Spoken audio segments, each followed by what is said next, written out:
Sí, rellenáis. Vale, i ens fas goig i ens avines aquí. Y las sillas vacías. Mola.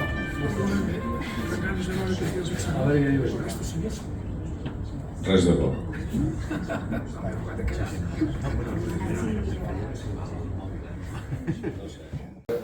Bona nit, sigueu benvingudes perquè avui fa goig que gairebé sou majoria les dones i la veritat és que fa molt goig. I és el que acostuma a passar quan el doctor surt a fer algun bolo.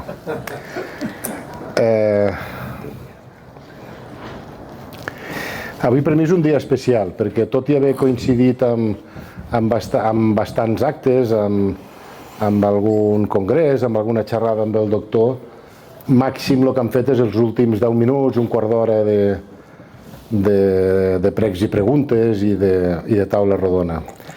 Llavors estar avui aquí amb ell i poder-li tocar el crostó a vegades i sobretot, com sempre, continuar aprenent amb ell, per mi és un goig important. Me permeteu que de vegades el doctor Castrillón passi a ser el Toni, perquè la relació que tenim ell i jo en realitat és el meu mestre amb aquesta segona faceta a la meva vida professional. No posa la cara de jove que fa, el Toni. Tant ell com jo ara mateix estem molt aficionats a acompanyar a persones i trajectes vitals i és algo que ens dona molta satisfacció. La idea de fer venir el Toni ve de l'esgarrifança que a mi em produeix que avui s'han suïcidat 11 persones a Espanya. I ahir se'n van suïcidar 11 més. I malauradament demà hi tornaran. La taxa de suïcidis en aquest país és de 8,4 individus, entre parèntesis persones, per cada 100.000 habitants. Això és esgarrifós. Al món és de 9,15. Vol dir, encara estem allò de que en Espanya se lleva millor. Però els anem atrapant, perquè dos desenes abans no era així. I adolescents de 15-19 anys, el 2022, van assolir amb èxit l'autòlisis, que diem els professionals, el suïcidi, un 41,5% més el 2022 que el 2021. A mi això em fa esgarrifar i em porta tenir l'oportunitat de tenir aquí a les Contrades de Lleida amb un gran expert. Potser no tant per lo que sabia com per lo gran que s'ha fet i que no ha parat mai d'aprendre, que és el doctor Castrillón, doncs l'hem portat. Us he avançat a tots els currículums, tant d'ell com d'un servidor, per aprofitar el temps. Només permeteu-me dir que l'oportunitat que el tenim amb ell de tindre avui aquí el tenen a tota Amèrica del Nord, Amèrica del Sud i amb alguns altres països castellanoparlants, perquè a través d'ESNECA, l'Escola de Negocis de Catalunya, ell fa masterclass que grava i després es distribueixen per tota la comunitat castellanoparlant. Toni, en lo que les he pasado a las personas que nos acompañan, que aprovecho para decirte que básicamente esto es un grupo que nos reunimos una vez al mes, que apareció un nombre precioso que es Batec, que viene de Bategar. Batec de cor. Y que hoy, junto con seguidores que tienes tú que no querían perderse y algún amigo que ha venido para permitir también tener un acto luego con una cena y que nos sirvieran y tuviéramos un mínimo de afluencia, pues estan aquí. Pels que no sou del Batec, que sapigueu que bona part és un grup que ens trobem i que al seu moment, si voleu informació, també us en donarem. Te he presentado como psiquiatra, doctor Castrillón. ¿Te encuentras cómodo con esta etiqueta? Bueno, pues la verdad es que mucho no. Yo siempre digo, me dicen, ¿tú eres psiquiatra? Yo digo, no, yo me dedico a la psiquiatría. Yo soy Toni Castrillón. Y para mí, lo que sí os puedo decir es que yo he llegado a la psiquiatría. Para mí la psiquiatría ha sido un medio, no un fin. Yo ya de muy joven me interesaba mucho el tema de las emociones de las personas, de la mente. Me hacía preguntas como por qué la gente actúa como actúa. Y eso me llevó a pensar que para profundizar en esto, a través de la medicina y la psiquiatría, me facilitaría entender mucho mejor la naturaleza humana, que en realidad es lo que me interesa, la naturaleza humana. La psiquiatría es una rama de la medicina especializada en tratar enfermedades mentales, que está bien, pero me interesa mucho más el sufrimiento humano, que no es fruto de una enfermedad mental. Doctor, perdón. Buscando aquella canción que decía Johnny, la gente está muy loca, y lo decían afirmando. Yo en vez de Johnny pregunto, Tony, ¿la gente está muy loca? Bueno, esta pregunta habría que matizar un poco. Si de la gente hablamos de la humanidad, la respuesta corta es sí. La humanidad está muy loca, porque solamente hace falta leerse un libro de historia para ver cómo hemos funcionado los humanos. Y yo creo que esto se debe a un problema de que seguimos teniendo un cerebro del Paleolítico en pleno siglo XXI, y el cerebro del Paleolítico funcionaba sabéis que hasta hace muy poco éramos grupos de cazadores-recolectores, y ese cerebro está diseñado evolutivamente para diferenciar tu manada de la otra. Y si os fijáis, todo funciona de esta manera. Los conflictos que hay en la humanidad vienen de esto, de que la gente tiene una tendencia a identificarse con una manada, con un grupo. Bien sea, si tú eres del Barça, tú eres del Madrid, tú eres del PP, tú eres del PSOE, o tú eres ucraniano o eres ruso, siempre. Y esto hace que veamos al otro como enemigo, y por eso resolvemos las cosas a tiros y a cañonazos. Y eso para mí es que la humanidad está muy loca. Matizo antes de que me cortes, que me vas a cortar. Luego, si también se podría interpretar esta pregunta como la gente está mal de su salud mental, sí, bastante mal. Hay muchísimo sufrimiento gratuito, muchísimo, hay muchísima amargura. Hablando de sufrimiento, yo recuerdo haber conocido a tu hermano inmediatamente mayor. Sois una familia con 6 hermanos. Con unos cuantos hermanos y una hermana.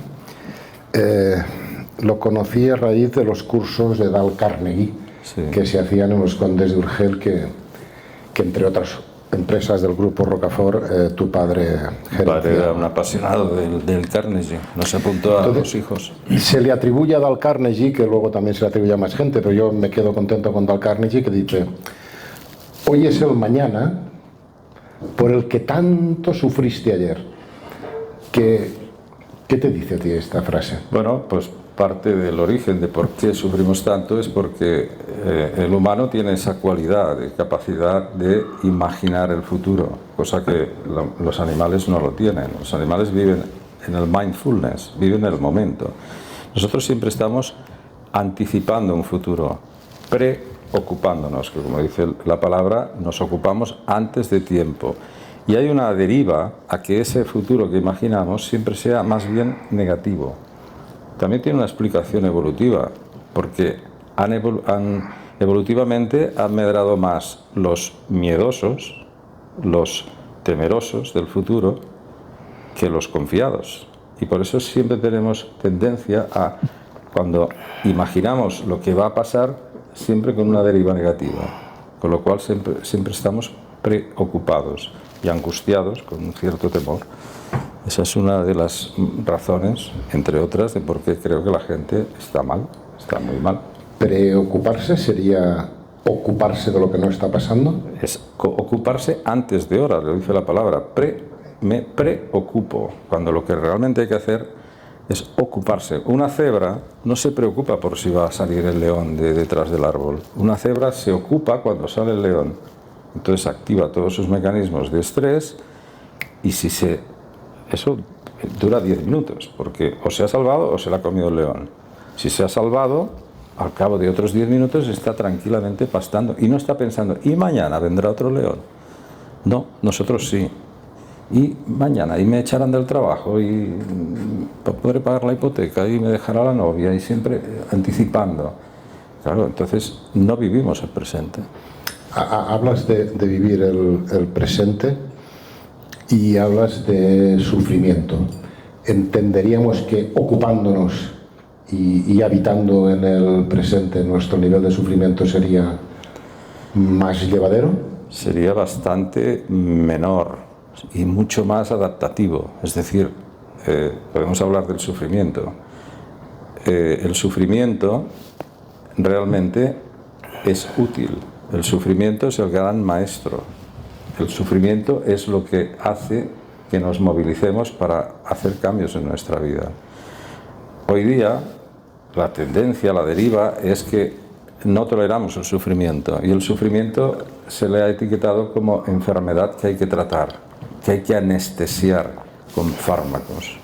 Por eso, cada año el índice de prescripción de psicofármacos va aumentando en todo el mundo, y en España es de los que más. Ya no toleramos el sufrimiento.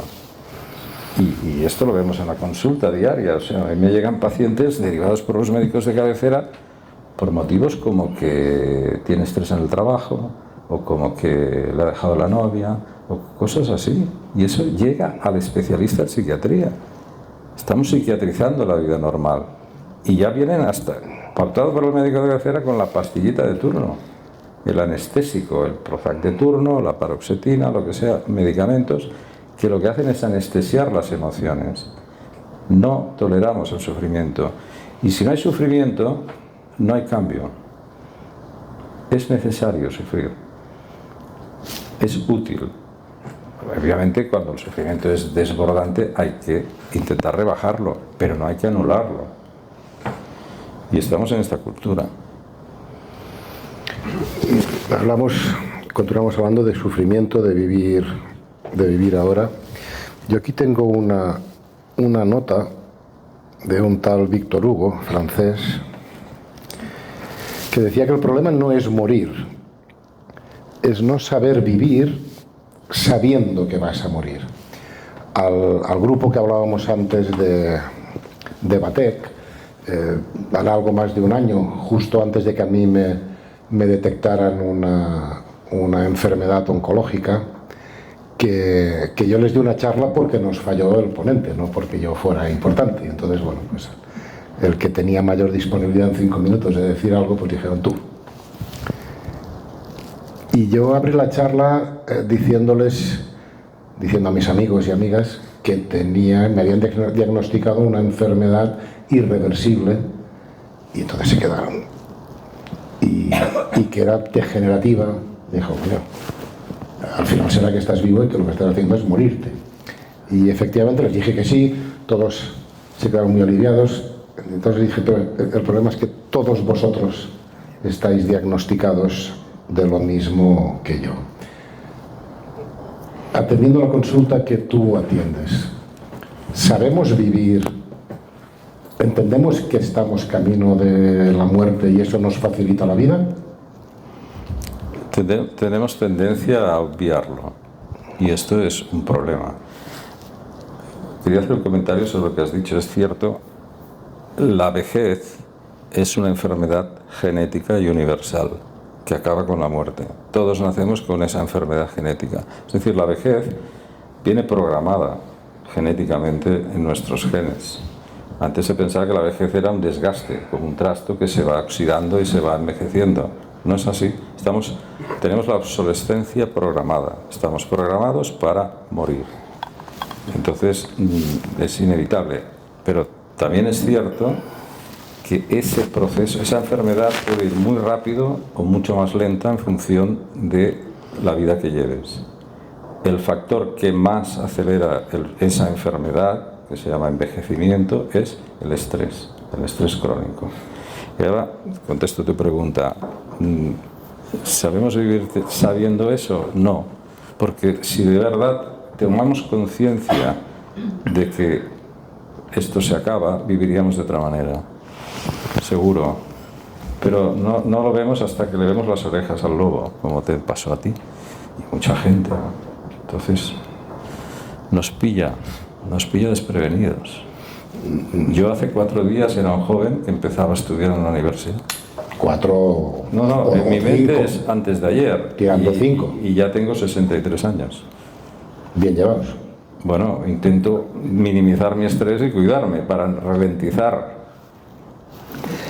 y para poder aprovechar al máximo lo que me quede de vida. Has apuntado la palabra estrés.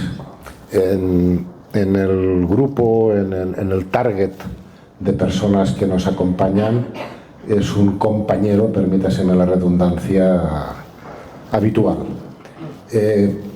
Yo sé que a ti te gustaría estar una hora hablando de estrés. Sí, es un tema que me apasiona. Sí. De neuropsiquiatría. Psiconeuroinmunología.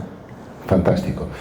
Intenta no poner muchos latinajos o muchos... ¿Y nos puedes hablar 3-4 minutos del estrés, por favor? Sí. ¿Cómo viene generado? ¿Qué parte podemos aprovechar del estrés? ¿Qué parte hay estrés desgastante, inhabilitante, hasta discapacitante? Sí, creo que puedo dar algunas ideas que pueden ser muy útiles. Vamos a ver, la reacción de estrés también es una reacción muy importante para la supervivencia.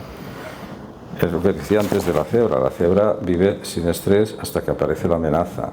Cuando aparece la amenaza se activan todos los mecanismos del cuerpo a la bestia para dedicar todos los recursos y toda la energía a salvarse. Si nos trasladamos a un hombre del Paleolítico, está tranquilamente y viene un tigre de dientes de sable y se siente atacado. Da igual si ese hombre está muerto de hambre, con fiebre, herido, da igual. Todos los recursos del cuerpo se van a ir a activar la reacción de lucha-huida. Eso es el estrés. Pero es muy útil si está dimensionado para esa situación. Pero ¿qué nos ocurre a los humanos? Pues lo que decía antes, que tenemos aquí este lóbulo prefrontal, que siempre estamos creando una realidad virtual y nos estamos anticipando a las amenazas constantemente, y constantemente tenemos el arousal, que se llama, de estrés elevado. Diré algún tecnicismo. Si os suena el sistema nervioso simpático y el parasimpático es la parte del sistema nervioso que se dedica al mantenimiento permanente del cuerpo. Gestiona todos los procesos de mantenimiento de las células, del sistema inmunológico y tal. Eso es lo que tiene que estar activado casi siempre. Cuando se activa el otro, este se paraliza. Le dice, oye, ahora no toca. Ahora todos los recursos van a salvarse del león. Luego ya volverás. Muy bien. Pero si estamos constantemente activados por el estrés, el sistema nervioso simpático está constantemente activado, los procesos de mantenimiento y reparación del cuerpo se quedan anulados. ¿Y qué pasa si en un local, en una empresa, no hay mantenimiento? Pues que se derrumba y entonces viene la enfermedad. Y la misma OMS, la Organización Mundial de la Salud, ya reconoce que el 80% de las enfermedades son de origen psicosomático, es decir, debidos al estrés crónico. 80% incluye cáncer, incluye, por supuesto, las enfermedades infecciosas, todos los trastornos digestivos, el colon irritable, todo esto, procesos genitales de 80%. El otro 20% son las genéticas y las ambientales. Obviamente, si tú vives en un entorno de contaminación, de radiación y tal, también puedes enfermar. Claro, sí es importante.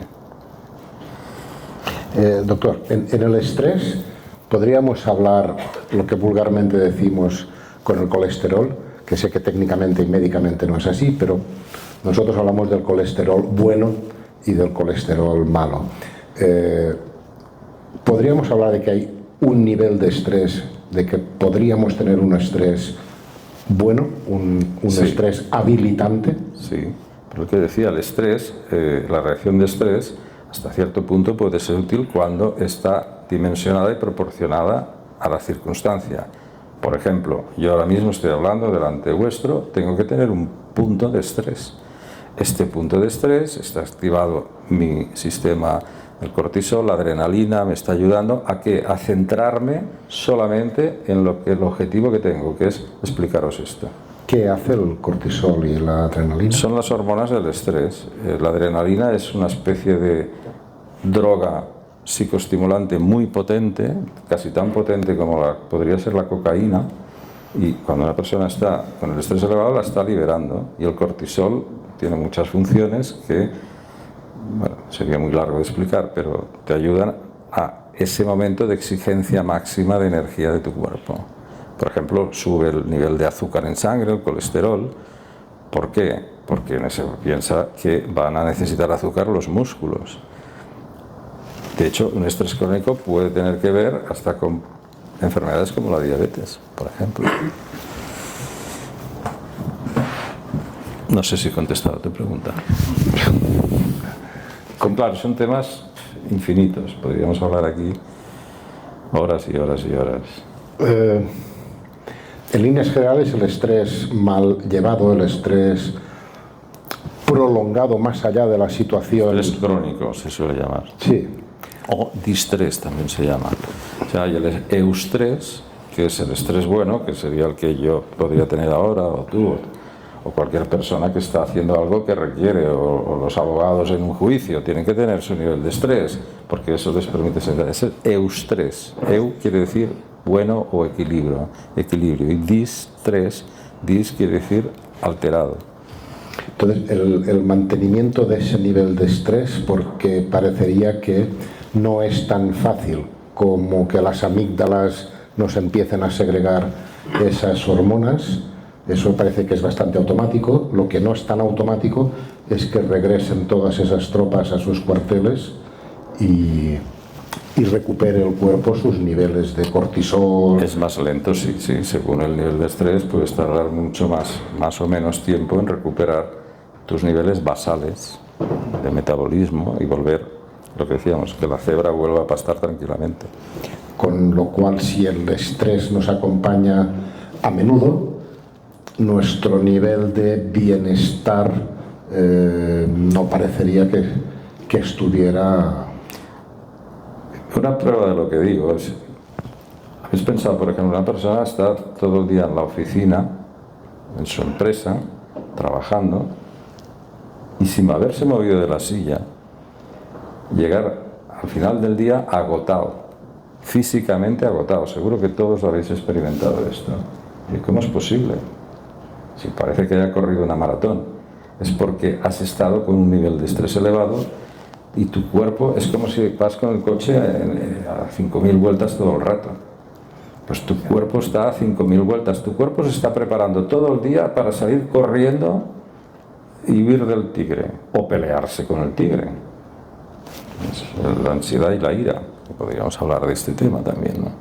La reacción de estrés activa dos emociones básicas, que son la lucha-huida, es miedo o ira, porque el miedo te ayuda a apartarte de la amenaza, y si ves que no puedes apartarte, el miedo, que se produce en la misma zona que es las amígdalas cerebrales, hace un shift y se convierte en ira, porque dice, ya que no puedo huir del tigre, me tengo que enfrentar al tigre, y entonces para eso me tengo que cabrear mucho. Y cabréate mucho, porque cuanto más te cabrees, más probable es que puedas atacar al tigre tú. O un poco, según qué tigre, pues pocas probabilidades. Pero solo sirve para eso la ira. Y sin embargo, nos pasamos la vida cabreados por algo. Por eso digo que es un cerebro obsoleto. Estas reacciones son obsoletas. Casi no hay situaciones de amenaza física en las que tú tengas que enfrentarte con tu amenaza. Son todo amenazas virtuales. Y es un contrasentido que activemos todos esos recursos del cuerpo para atacar a quién, a Hacienda, al ayuntamiento o a mi jefe de la empresa. Absurdo. Y bueno, de todo eso deriva que la gente está muy mal, sí, por todas estas cosas. En los tiempos que afortunadamente nos toca vivir, señal de que estamos aquí, donde las redes, donde las fotografías, jo no sé si us hi heu fixat, però quan anem a fer una foto, abans de... ¿qué decíamos para sacar una foto? Por ejemplo, patata. Ahora vamos a sacar una foto y estoy serio, como ahora mismo estoy yo, y sacamos la foto, pero a mí eso dice, bueno, es normal para sacar una foto.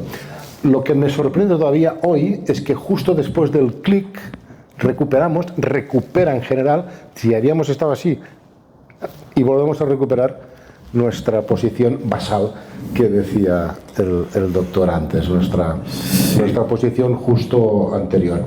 Te quería introducir, vivimos en una sociedad donde parece que la felicidad es algo quizá no tanto que perseguir, sino que presumir. ¿Nos puedes dar alguna idea de si en tu mundo, en tus conocimientos, has tomado contacto con la felicidad? Si tienes alguna idea de si eso existe o sencillamente es un concepto para Instagram.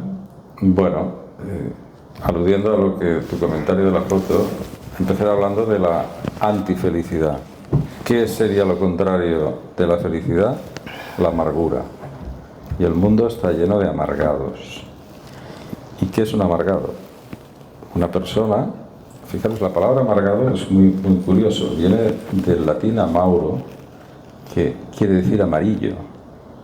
Y era porque un amargado, una persona amargada, tenía un color amarillento de la piel porque enfermaba. ¿Y qué? ¿De dónde viene la amargura? La amargura viene de la frustración. El amargado es una persona que vive frustrada. Es una persona que está enfadada con el mundo. Muchas personas que están enfadadas con el mundo porque las cosas no son como a ellos les gustaría que fueran. Hay una frase que me encanta y siempre digo: la ira es hija de la frustración. Siempre que nos enfadamos, siempre que nos cabreamos, es porque nos hemos frustrado. Siempre. Si no, pensadlo bien. Siempre cuando algo no es... Cuando yo estoy en la autopista y hay una tractorada y estoy retenido, me frustro porque yo quiero avanzar. Y entonces, como me frustro, me cabreo. Vaya tontería, porque ¿para qué sirve ese cabreo? ¿Y lo de la felicidad? Ahora voy. Entonces, por eso a veces para definir un concepto es bueno empezar definiendo el contrario. Y la felicidad, que tantos ríos de tinta se habla, y desde el tiempo de los griegos, siempre que le llamaban la eudaimonia a los griegos, que quiere decir el espíritu correcto. Te permitimos 2 o 3 o 4 más. Bueno, pero vas bien, me gusta decirlo. Vas bien, doctor, vas bien. Y la felicidad lo tenemos conceptualizado como algo que se puede alcanzar. Fijaros, hasta en la Constitución de los Estados Unidos, uno de los artículos dice que el ciudadano tiene derecho a alcanzar la felicidad, a perseguir la felicidad. Pero si eso es como la zanahoria del burro, la felicidad, perseguir la felicidad. Yo, en mi opinión, es que no existe esto de llegar a alcanzar la felicidad. La felicidad es una manera de ser. Feliz es una manera de estar en el mundo.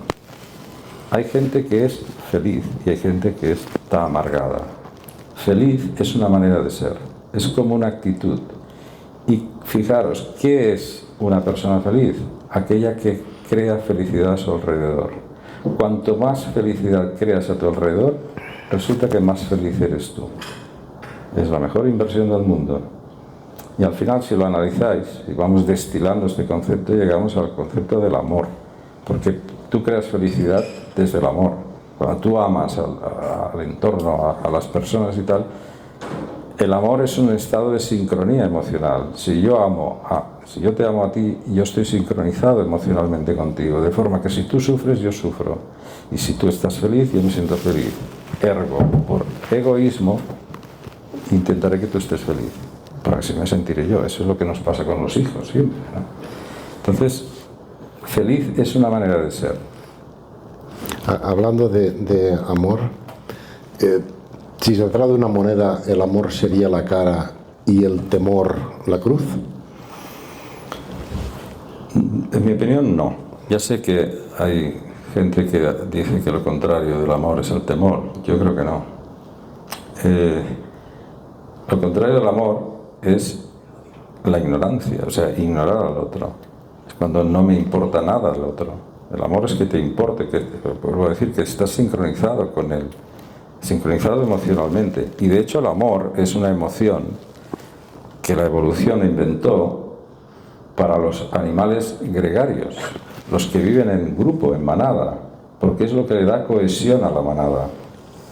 Los cazadores-recolectores, que eran grupos siempre de 100, 150 individuos, se amaban entre ellos. Era muy importante porque la supervivencia de cada uno dependía de la supervivencia del grupo. Por lo tanto, tenían que estar todos sincronizados emocionalmente, se tenían que amar. Y así era un grupo cohesionado y aumentaba las probabilidades de supervivencia. O sea que no le veo el reverso yo al amor, el temor. El temor va por otra vía. ¿Te parece eso, Tony, si continuamos 5 o 10 minutos más y intentamos saber si te pinchan por aquí, por el público? Yo creo no haber recibido WhatsApps, pero si alguien levanta la mano, yo miro mi WhatsApp, pero si no es así, pues bueno, hablamos un poquitín más. A mí, enseguida abrimos el turno y quien quiere preguntar, y si no, no sufráis que el doctor tiene para ratos sin preguntas, pero nos parecería interesante. Bueno, es que son temas infinitos, vuelvo a decir, podríamos hablar. Felicidad versus bienestar. Doctor, ¿una persona feliz siente bienestar? ¿Una persona bienestante siente felicidad? Depende de lo que sea para ti el bienestar. ¿Te refieres al bienestar ¿Qué es para físico? Bienestar parece que se enfoca más a una sensación física. Me refería más al bienestar emocional, al bienestar existencial, que lógicamente tiene una dependencia importante del bienestar fíjate físico. Que no se pueden separar, porque esto, hay un gran autor que es Antonio Damasio, que es el experto mundial en emociones, dice que las emociones se sienten con todo el cuerpo. Entonces cuando tú estás bien, cuando tú estás feliz, te sientes físicamente bien. Ese sería ese bienestar. Y además ese sentimiento de felicidad y de bienestar obviamente redunda en una mejor salud física. Antes, bueno, aquí podríamos hablar del dualismo cartesiano, que Descartes distinguió. El dualismo cartesiano era separar la mente y el cuerpo. Entonces dijo, todo lo que se pueda tocar, ver, medir, para la Iglesia, y todo lo que no, para la ciencia. Gracias a eso evolucionó la ciencia, pero ahora, precisamente este autor que os digo, que se llama Antonio Damasio, tiene un libro fantástico que se titula El error de Descartes, porque no se puede separar la mente del cuerpo. Emociones y cuerpo es todo uno. Se siente con el cuerpo entero, no solo con el cerebro. Bueno, yo no querría terminar. Se ha puesto muy de moda la filosofía últimamente. Incluso hay aulas de extensión universitaria, incluso hay universitarios que están cursando grados en filosofía. Y aparece lo que es todas las terapias cognitivo-conductuales y las mezclan con un tal Stoikov. Bueno, no sé si era Stoikov el de los estoicistas o... Los estoicos. Sí, ¿no? Eso es de Hristo Stoikov, el que jugó en el Barcelona. No, me parece que vas equivocado. ¿No? Sí, ¿no? El público dice que sí. Doctor, nos habla ¿qué tendrá que ver? Bueno, yo te diré que voy a hacer alusión hay un libro fantástico que se titula Más Platón y menos Prozac. El título ya te lo dice todo. Es de un tal Lou Marinov, que es un filósofo americano. Y el título ya te está diciendo, oye, si tuviéramos mejor filosofía de vida, quizás no harían falta tantas pastillitas para anestesiar las emociones. Dicho esto, y tú haces alusión a los estoicos, el estoicismo, que es una escuela filosófica del siglo III a.C., la fundó Zenón. Y los entonces, muy bien no iba, pues. No ibas muy bien encaminado porque no era un jugador de fútbol. Entonces, este Zenón fue 2 minutos, era un mercader griego que sufrió un naufragio de su barco cargado de un material que en esa época era muy valioso, que era la púrpura, y se arruinó totalmente. Y a partir de eso, en esa época no había compañías de seguros que te pagaban la pérdida, pues empezó a interesarse por la filosofía. Y en esa época predominaban los cínicos de Diógenes, pero no le acaba de convencer y creó su propia escuela. Y se llama estoicos porque él predicaba en el ágora en lo que se llamaba la estoa. La estoa eran los porches, y de ahí vienen los de estoicos de la estoa. Y bueno, luego hay un salto hacia los grandes estoicos de la historia en la cultura romana, que fueron nada menos que Marco Aurelio, el emperador, que le llamaban el emperador sabio, lo que sale en Gladiator, si lo habéis visto, Séneca y Epicteto. Y el estoicismo es la base de la terapia cognitiva conductual, que es la que más se suele practicar hoy día. Viene de esa época. Y una pincelada. Una pincelada muy rápida, porque es muy importante. Quizás esta es lo una digo idea. para conocer lo que es las bases de la terapia cognitivo-conductual. La terapia cognitivo-conductual es que la base de todo es que tú aprendas a hablarte de otra manera. Al final, lo que dicen los estoicos es: no te afecta lo que te ocurre, te afecta lo que tú piensas de lo que te ocurre.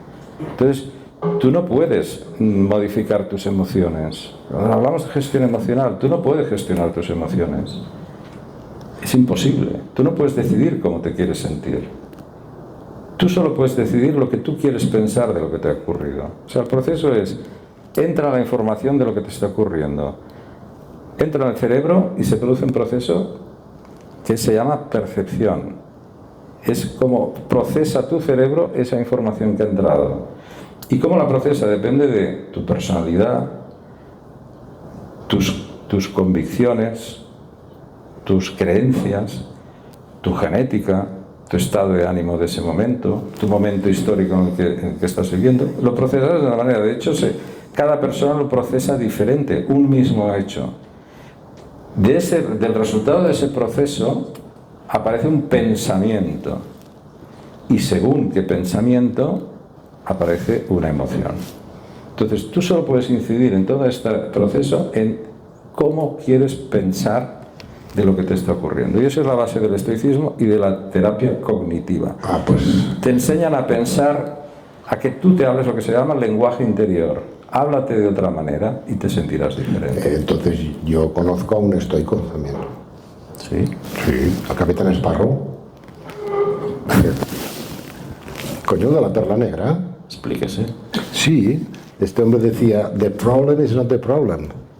The problem is your attitude acerca del problema.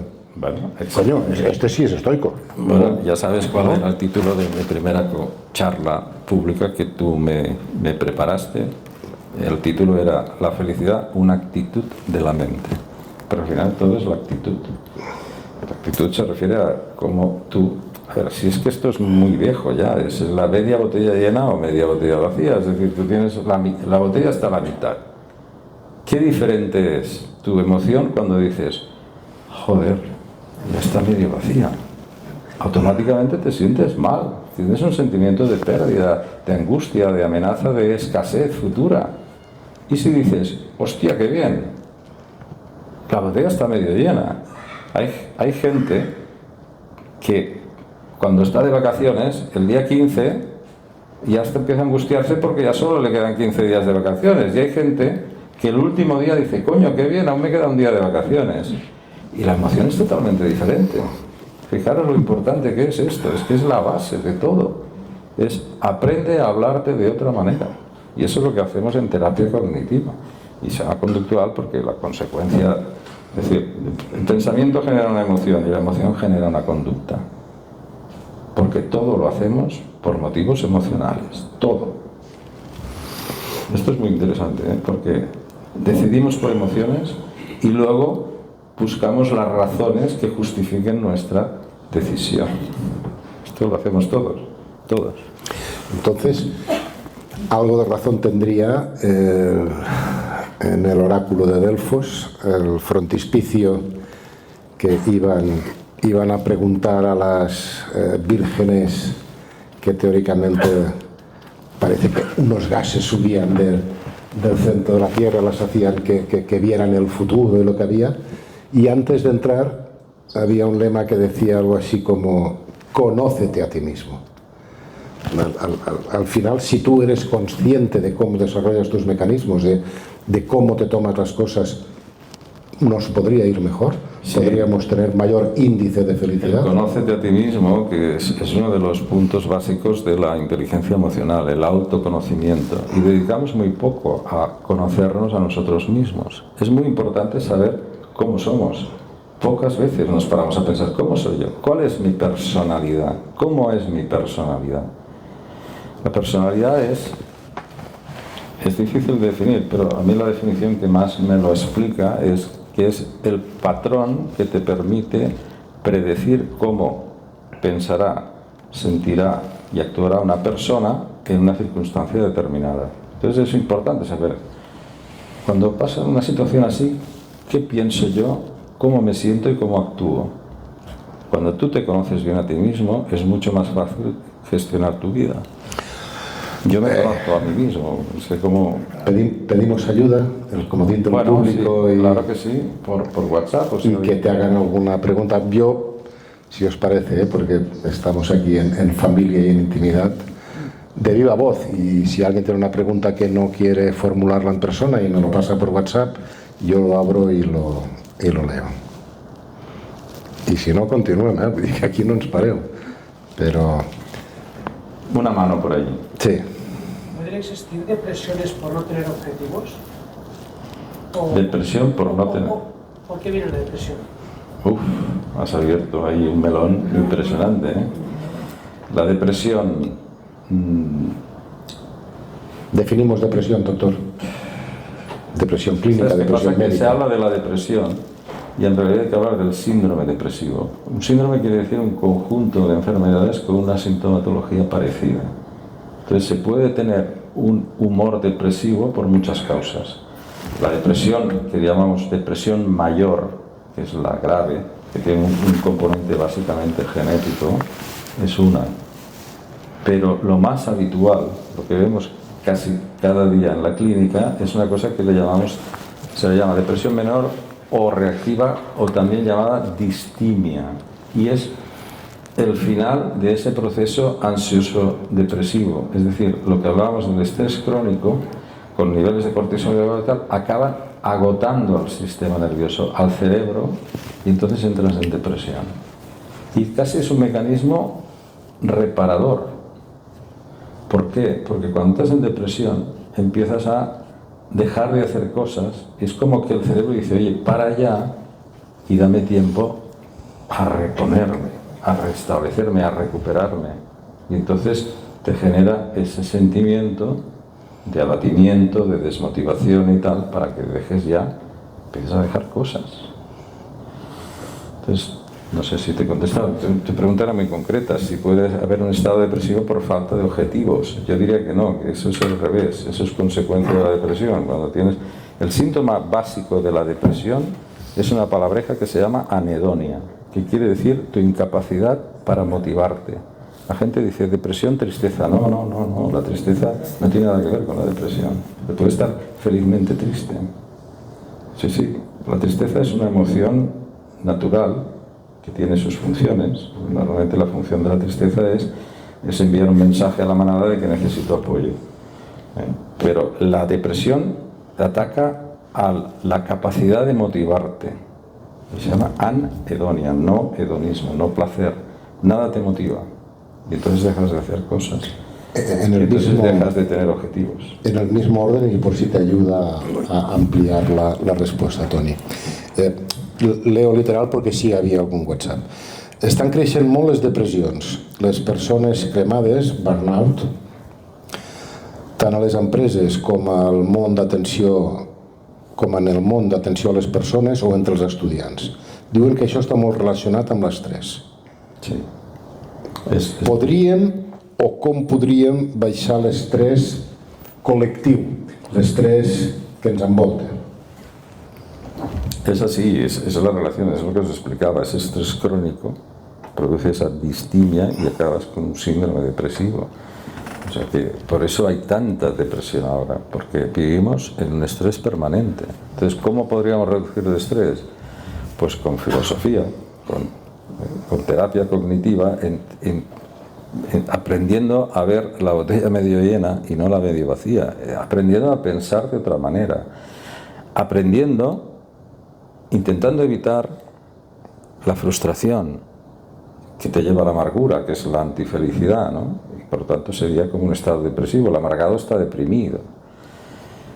Y fijaros, hay una idea que es del budismo y dice: la felicidad es la ausencia del deseo. Es muy simple esta idea, pero es muy potente. No desees nada, quiere decir, no pretendas que nada sea de una manera determinada. Acepta, la aceptación. Yo, sabes, Tanis, que tengo una formulita que le llamo la fórmula de la felicidad, que digo, F es igual a A por G al cuadrado, emulando a Einstein con el mc cuadrado. ¿Qué es F? Felicidad es igual a A de aceptación multiplicado por G de gratitud al cuadrado. Es decir, acepta las cosas que no puedes cambiar, las cosas que podríamos decir que no son los que quieres que ocurra, pero si no depende de ti, que esto es un concepto estoico, que se llama dicotomía de control, que entiendas muy bien lo que depende de ti y lo que no. Si no depende de ti, si lo que decía, la tractorada no depende de ti, que estés bloqueado en la autopista, acéptalo. Y luego, pero agradece, que se olvida mucha gente, y pongo al cuadrado porque agradece y mucho lo que sí tienes. Dice, bueno, estoy aquí parado, pero estoy en mi coche, tengo la radio, el móvil, no sé qué, pues gracias. Una micropincelada antes de pasar a otra pregunta. En los últimos tiempos hay bastantes colegas que explican que la depresión tiene un origen de rabia contenida, que digo por parametrizar, y lo que le pido es la opinión en este caso al psiquiatra. Hablan de que la depresión podría ser, según su opinión, es una respuesta de ira que el individuo no se atreve, no encuentra espacio o no se siente con habilidades para exponerla, la reprime, eso es fuego que guarda en su interior, y lo cubre con el hielo de la depresión para que no salga ese fuego. ¿Cuál es tu opinión? Bueno, yo creo que conecta con lo que yo estaba explicando. Dices, la depresión es rabia contenida, es ira, y es hija de la frustración. Entonces, si vivimos en la frustración permanente, estamos cabreados permanentemente. Es esa rabia contenida. Digo porque eso se apartaría un poco, doctor, de ese concepto que muchas veces se tiene de la depresión, de que la depresión casi es como no tengo un objetivo, que era la pregunta, como no tengo una ilusión, como no al levantarme, no, pues entonces estoy deprimido versus triste, cuando está la teoría o incluso la realidad opuesta de tengo tanto por lo que luchar, por lo que enfadarme, por lo que cabrearme, que lo estoy y no sé cómo hacerlo, y me deprimo, y entonces es cuando no encuentro manera de ponerme objetivos, de levantarme de la cama y de afrontar en definitiva la vida. Por eso digo que cuando pierdes la motivación, eso es la consecuencia de la depresión, no la causa. Perder los objetivos es la consecuencia, porque por defecto el ser humano es feliz. Los niños vienen de fábrica felices. ¿Has visto un niño pequeño? Es feliz. Vive el momento, tiene una curiosidad infinita, una creatividad increíble. Entonces venimos los adultos y los vamos estropeando progresivamente. Los vamos castrando, anulando, y entonces vamos generando adultos frustrados, amargados y estresados. Tenemos una pregunta, doctor. Sí, volia preguntar en el tema de salut mental. Crida el que pugui, sisplau. Sí. No, ja et sento. Sí, el tema de salut mental, quan parlem de dos tipus de salut, la salut física, si una persona se fa mal i se trenca un braç, el sentiment col·lectiu és de que hi ha una situació d'afecció, és a dir, pobre, que s'ha trencat un braç. Quan parlem de salut mental i amb una persona diagnostiquen una depressió o qualsevol altra patologia mental, es genera el sentiment com de rebuig, no? A nivell social, com de rebuig de aquest està boig. Què opines sobre això i com creus que es podria canalitzar? Perquè hi ha països més desenvolupats o països més avançats que aquest sentiment col·lectiu en quant a les patologies de salut mental tenen una acceptació bastant més elevada del que tenim aquí. Llavors, com es pot canalitzar? Si realment creus que és així, si no és així, o què és el que opines? Sí, es así, y es porque la psiquiatría tiene un problema bastante grave, y es que todas las enfermedades, o sea, los trastornos, los diagnósticos son subjetivos, es decir, es la opinión del psiquiatra, pero no tenemos ni una sola prueba complementaria que ratifique y demuestre nuestro diagnóstico. Si tú eres un traumatólogo, viene un paciente y se ha roto la pierna, te dices, usted se ha roto el fémur, le haces una radiografía y te ves. Si eres un médico de medicina interna, dices, igual tiene diabetes o tiene una insuficiencia renal, hacemos unas analíticas o una resonancia magnética, o un neurólogo, este tiene aquí, yo que sé, un ictus o un tumor. Tienes pruebas que ratifican. En la psiquiatría no. La depresión es una opinión, el diagnóstico es una opinión, y como no lo puedes demostrar, lo que no se ve es un problema. Y entonces, por eso mucha gente, la depresión solo la puede entender el que la ha pasado. Nadie que no ha pasado una depresión puede entender lo que es una depresión. Entonces, si tú no has vivido nunca una depresión y eres una persona deprimida, te sale, piensas que... Anímate, o no sé qué, hombre, pues lucha, o no sé qué. Sal a pasear. Y yo le digo, por ejemplo, a los familiares de cuando un paciente está deprimido, le digo, oye, si se hubiera roto la pierna y que estuvieras cayolado, le dirías, coño, pues ves a correr, hombre, tal. Es que no. Le dirías, no te preocupes, tómate tu tiempo, ya se recuperará.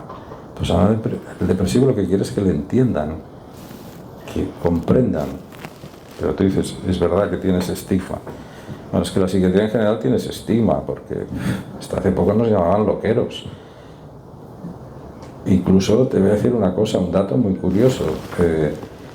Hasta el 1 de enero de 1994, los internamientos psiquiátricos en la medicina pública no estaban financiados. Consideraban que era otra cosa. Todos los demás, si cualquier enfermedad, podías ingresar por la Seguridad Social. Hasta el 1 de enero en Cataluña de 1994 no te lo financiaban, lo pagabas tú, o la Diputación tenía un fondo de, no sé cómo lo llamaba, que te podía ayudar. O sea que era como otra cosa. Yo cuando le dije a mis compañeros que cuando aprobé el MIR que iba a hacer psiquiatría, me miraban raro. Oye, con este número que has sacado, ¿vas a hacer psiquiatría? Como diciendo, si esto no es medicina ni es nada. Pues digo, pero chico, yo sé, es lo que me quiero hacer, es lo que me gusta. Pero el estigma aún dura, ¿eh? ¿Por qué elegiste psiquiatría?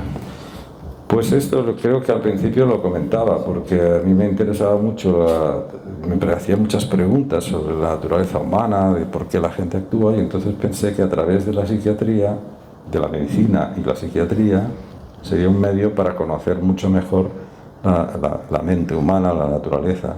No había alguien bueno, sí, también en la saga familiar. Sí, estaba mi tío, tenía un tío que murió ya, que fue de los pioneros, en los años 60 se fue a estudiar a Canadá, psiquiatría, se llama Cayetano, fundó la primera unidad de psiquiatría infantil en el Hospital Virgen del Rocío de Sevilla, y en la familia mía era pues como un dios. Yo cuando recuerdo en las reuniones familiares, cuando hablaba mi tío Tano, todo el mundo se callaba. Entonces también eso influyó seguro en mi decisión. O sea, cuando sea mayor quiero ser como mi tío. ¿Me preguntes? Hoy en día nos encontramos de que estamos todos rodeados de etapas, de cambios de etapas, que mientras es la etapa laboral damos la continuidad del estrés continuado. Entonces mi pregunta es, ¿cómo podríamos ayudar de que cuando acaba esta etapa y uno decide hacer un cambio ya, que hay un porcentaje de gente que enferma, por decirlo de una manera, emocionalmente o físicamente, porque realmente emocionalmente acaba siendo físico? ¿Cómo podríamos ayudarlos? Porque hay un porcentaje importante del continuo estrés que hoy en día se lleva. Sí, conecta con lo que comentábamos antes, ¿no? entender la vida de otra manera. Por ejemplo, el cambio es continuo. Entender que la vida es un cambio permanente, no aferrarnos a nada, a ningún modelo de vida, una manera concreta de vivir. Es como complicado de explicar, ¿no? Pero es como aprender a ir fluyendo por la vida, ir soltando, ir aprendiendo que lo importante cada vez son menos cosas. Si analizamos bien, yo creo que la clave de la vida es la sabiduría. Ser cada vez más sabios. ¿Y qué es la sabiduría? Yo suelo decir, la sabiduría es saber lo que de verdad importa en la vida. Y fíjate, ¿qué es lo que de verdad importa en la vida? Todo aquello que no puedes comprar. Si lo piensas bien. Y cuando tú entiendes eso, sueltas mucho, dejas relativizas muchísimas cosas, tu nivel de sufrimiento, de estrés, baja a lo bestia. Y piénsalo bien, si algo se puede comprar con dinero, no es importante. Entonces, centrarte en lo que de verdad es importante en la vida, eso es la sabiduría. Y yo creo que eso es lo que nos ayudaría a superar todos estos cambios y etapas de la vida. A mí, en este momento, si me permites, Tony, me gustaría un pequeñísimo extracto de Camino a Ítaca de Constantinos Cavafis, que aquí en Cataluña lo conocemos bien porque fue aprovechado por Lluís Llach. Y yo he seleccionado: cuando emprendas tu viaje a Ítaca, pide que el camino sea largo, lleno de aventuras y lleno de experiencias. No temas a los hiestrigones, ni a los cíclopes, ni al colérico Poseidón. El miedo que decíamos antes, cifrado en esos animales míticos de la época. Y lo que me parece extraordinario, porque dice que si estás vivo, que sea largo, y que si quieres tener un coche, que tardes mucho en tenerlo, porque cuando ya lo tengas, y es tal como termina el camino a Ítaca, aunque la halles pobre, cuando ya hayas llegado, Ítaca no te ha engañado. Si el coche, aunque ahora te parezca, era extraordinario, porque era tal como tú ibas a conseguirlo.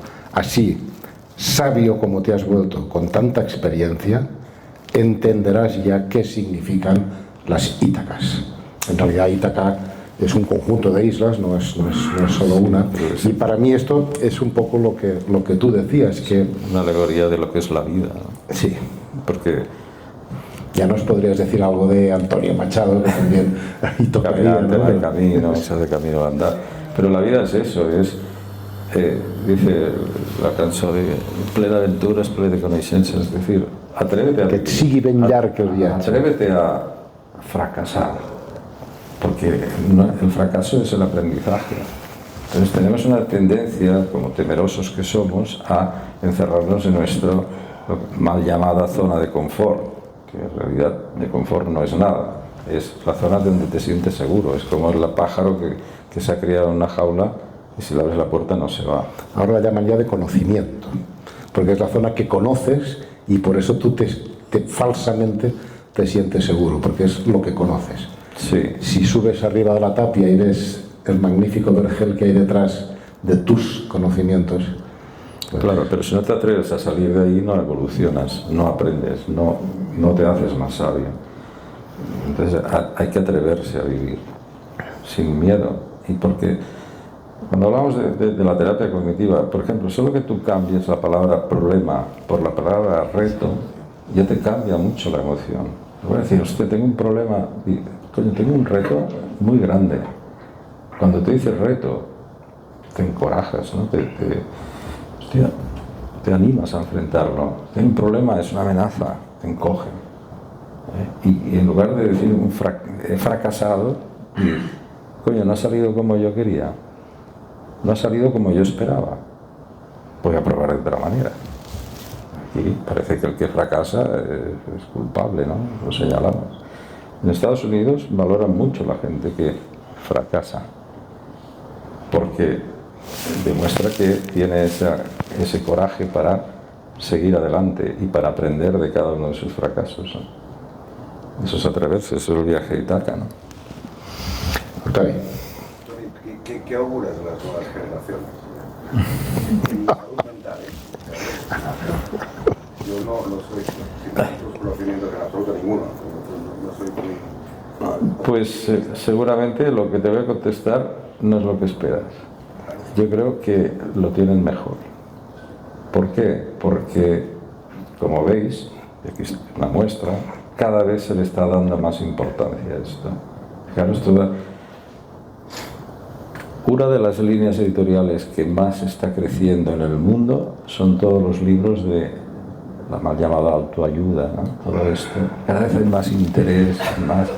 Hace 50 años, tras la salud mental, es que no existía el término. La gente padecía su salud mental, pero no se era consciente. Entonces yo creo que realmente vamos hacia darle la importancia que tiene, porque es toda. La salud mental está en el eje. La unidad de salud mental del hospital, de todos los hospitales, es lo que más crece con diferencia. Porque ya se sabe que la salud mental influye en todo. Como decía antes, el 80% de las enfermedades son psicosomáticas. Luego invirtamos en el origen, en lo psico, en la salud mental, y mejoraremos mucho todo lo demás. Yo creo que las nuevas generaciones pues están entrando en un mundo donde la salud mental es protagonista total, por lo tanto creo que lo tienen mejor que nosotros, y mucho mejor que nuestros padres, e infinitamente mejor que nuestros abuelos. Todavía tenemos 15 minutos, vamos muy bien, doctor. Pues qué bien, no me lo puedo creer. Vamos, yo ¿Qué hora es? casi que para el final, dejando hueco a alguna pregunta o alguna intervención más que haya. Antes me ha parecido que mencionabas la palabra aceptación. Aceptación Es la fórmula aceptar y agradecer. pero eso es resignación. O sea, yo acepto porque me resigno a lo que me viene, a lo que me sucede. ¿Cómo funciona eso? No, yo creo que se suele confundir, pero aceptar no es resignarte. ¿Cómo que no? No, aceptar es lo que decía, tú tienes que aceptar aquello que no puedes cambiar. Resignarte es cuando dejas de intentar cambiar aquello que sí puedes cambiar. La diferencia es enorme. Yo tengo que aceptar pues que está lloviendo, ¿no? Pues no puedo cambiar.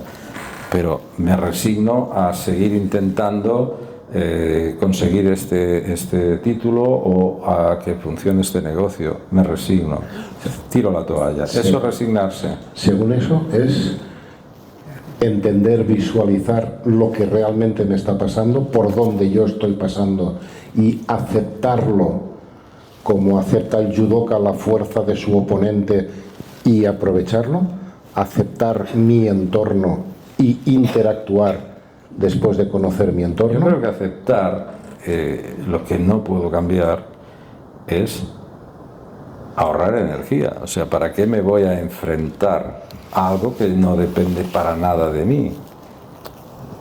Acéptalo y dedica toda tu energía a aquello que sí puedes cambiar. Facilitaría el conocimiento, la aceptación, el autoconocimiento. Sí, claro, sí, porque si te conoces mejor a ti mismo, sabes mejor si de verdad puedes cambiar eso o no. Porque hay cosas que... Aquí se complica el tema, ¿no? Porque estoy diciendo que hay que aceptar aquello que tú no puedes cambiar. Lo que pasa es que es verdad que a veces creemos que hay cosas que no podemos cambiar porque no nos conocemos bien o porque no nos atrevemos. Entonces... Yo cuando era muy joven creí que yo jamás podría hablar en público. De verdad te lo digo. ¿Y cuando eras un poco más mayor? Pensé que jamás podría dejar de hablar en público. Porque me encanta. Entonces, fíjate, yo para mí eso podría que... No, acepto que yo no puedo hablar en público. Eso hubiera sido resignarme. No sé si te he contestado lo que me preguntabas. Y a veces me voy por los No, no. Estàs perfectamente. Alguna pregunta més que encara no tenim gana? Rafael. Fa un temps llegia un neuròleg que comentava de que el cervell humà era una de les parts de l'organisme que gastava més energia, per això evolutivament ens havíem acostumat a treballar amb marcs mentals, no? per facilitar, per tenir automatismes, no? Que a vegades així no ens fa falta analitzar massa les coses, sinó que una vegada ja hem fet una cosa, doncs la repetim sense analitzar de nou la nova situació, no?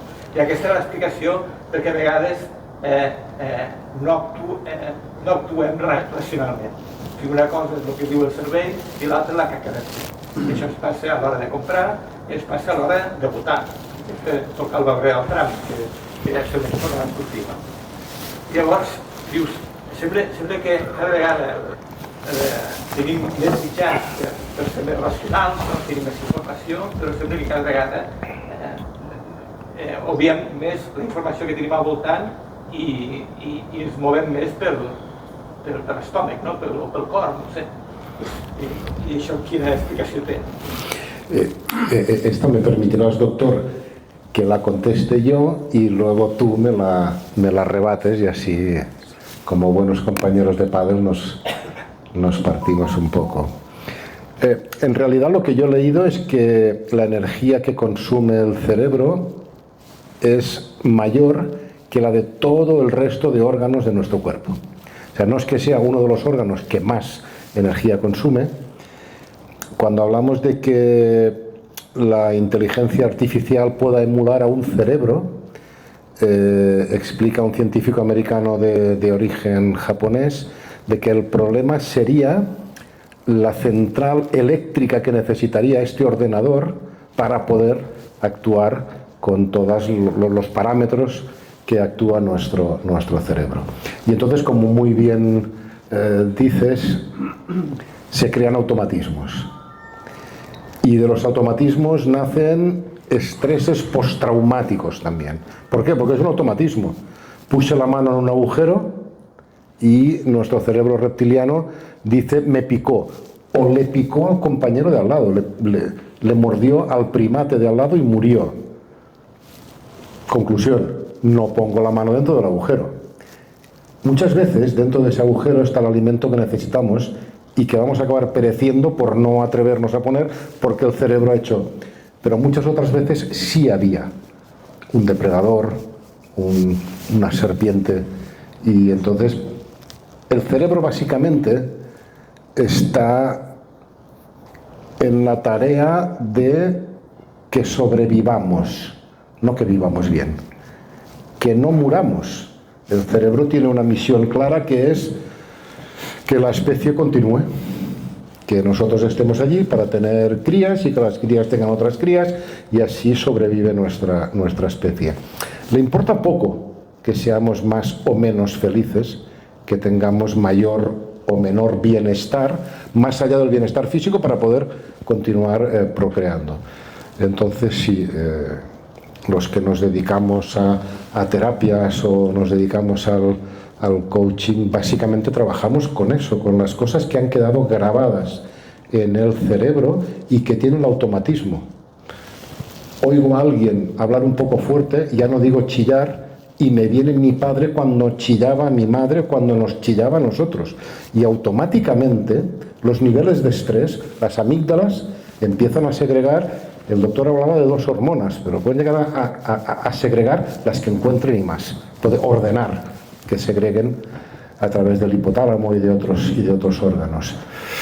Sí, el cerebro está organizado así y es muy complicado de cambiarlo, porque nosotros como sapiens, que al doctor le encanta esa definición, el hombre que sabe, pues estamos... decir que es una definición errónea, porque no somos realmente homo sapiens, sino homo emocionalis. Esa era la otra. En la primera conferencia se quedó en homo sapiens y en la segunda ya evolucionó. La velocidad con la que nosotros estamos adelantando socialmente, como individuos, podría ser un avión supersónico y nuestro cerebro va a velocidad de carreta con buey. Entonces, ahí tenemos una problemática muy compleja y es ¿Cómo le decimos al cerebro que esto no es una amenaza? ¿Cómo le decimos al cerebro que no nos proteja porque en realidad nos venían a acariciar y no a golpear? Pero el cerebro está todavía en cuando cogía un señor a una señora con la porra, le decía vamos a procrearnos, ¿no?